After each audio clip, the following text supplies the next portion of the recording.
මේ ලෝකේ දුවෙකුට තමයි තාත්තා කෙනෙක්ගේ ආදරේ වැඩියෙන්ම දැනෙන්නේ. මොකද දන්නවද? පුංචි කාලේ දුවෙක්ව රකින්නේ තාත්තා කෙනෙක් මැණිකක් රකින්නවා වගේ. හැම දුවෙක්ටම එහෙමනේ තාත්තලා. පස්සෙන් ඇවිදින්න පරිස්සම් කරනවනේ.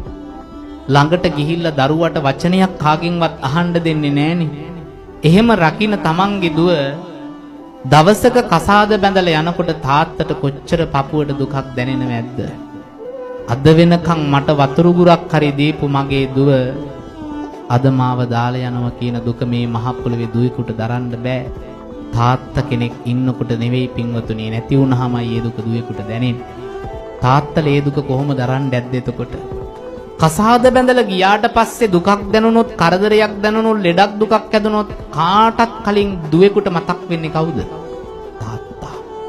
මගේ තාත්තා මගේ ළඟ ඉදියානම් මට මෙහෙම වෙන්නේ නැහැ නේ කියලා හිතෙනවනේ. මගේ තාත්තා අද මගේ ළඟට ආවනම් කොච්චර වටිනවද කියලා හිතෙනවනේ. තාත්තා කාටත් කලින් ඇවිදින්න අපිව බැලුවා. අපේ දුක සැප ගැන හොයලා බැලුවා. තාමත් කඩුල්ල ළඟ බලාගෙන නැති මගේ ලොකු දුව පොඩි දුව කවද්ද මහගෙදර එන්නේ කියලා. ඒ තමයි තාත්තා.